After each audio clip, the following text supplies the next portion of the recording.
বাংলাদেশের সামরিক শক্তি নিয়ে যে উদ্বেগ সৃষ্টি হয়েছে এটা কিন্তু ভাবার বিষয়। বাংলাদেশ সামরিক শক্তিতে কতটা মজবুত, কতটা উন্নয়নশীল, বাংলাদেশের ইতিহাস না পর্যালোচনা করলে আমরা বুঝতে পারি না। অর্থাৎ ইরান, ইসরায়েল, আমেরিকার মধ্যে যে যুদ্ধ চলমান, এই যুদ্ধের মধ্যেই কিন্তু বাংলাদেশ তার সামরিক শক্তি প্রদর্শন করেছে। এই প্রদর্শনের মধ্যেই আমরা যেটা বুঝতে পারলাম যে বাংলাদেশ সামরিক শক্তির কতটা মজবুত, কতটা উন্নয়ন করেছে এবং আগামীতে করবে, সেটা কিন্তু অবশ্যই ভাবার বিষয়। এশিয়ার 145টি দেশের মধ্যে বাংলাদেশের কিন্তু সামরিক শক্তিতে অবস্থান 37তম। এদিকে আমরা জানতেই পারি এবং বুঝতেই পারি যে বাংলাদেশ সামরিক শক্তিতে কতটা উন্নয়নশীল।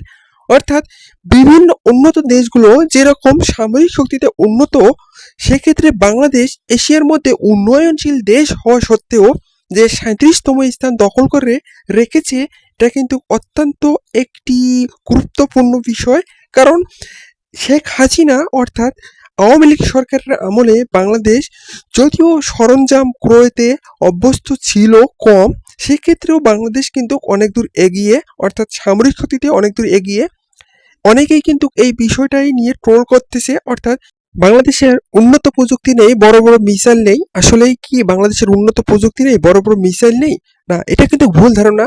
যে বাংলাদেশের যে মিসাইল প্রদর্শন করা হয়েছে, লাল সবুজের পতাকা, অর্থাৎ লাল সবুজের রং আকারের যে মিসাইল প্রদর্শন করা হয়েছে, আসলে কিন্তু এই মিসাইলটাকে অনেকেই কলা গাছের সঙ্গে তুলনা করেছে, যে কলা গাছের মতো কয়েকটি মিসাইল নিয়ে আসলেই যে বাংলাদেশ অন্য দেশের সাথে যুদ্ধ করতে পারবে কিনা এবং টিকে থাকার সামর্থ্য রাখে কিনা। আসলে বাংলাদেশ যে কতটা উন্নত আর কতটা যে সামরিক শক্তিতে উন্নত, সেটা কিন্তু গ্লোবাল ফায়ার অফ জিএপি এর তত্ত্ব অনুযায়ী বোঝা যায়। অর্থাৎ তাদের তত্ত্ব অনুযায়ী 145টি দেশের মধ্যে বাংলাদেশ 37তম। অর্থাৎ এশিয়ার মধ্যে 145টি যে দেশ রয়েছে তার মধ্যে বাংলাদেশ কিন্তু সামরিক শক্তিতে 37তম।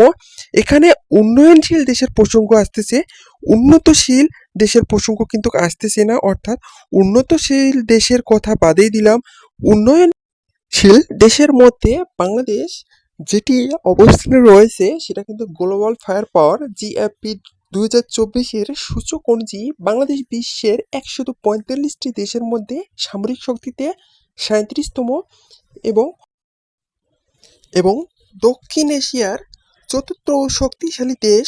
আধুনিকায়ন ও সাবমেরিন সংযোজন ফোর্সের গোল 2030-এর পরিকল্পনা অধীনে বাংলাদেশ সেনাবাহিনী, নৌবাহিনী ও বিমান বাহিনী ক্রমাগত সক্ষমতা বৃদ্ধি করেই চলছে।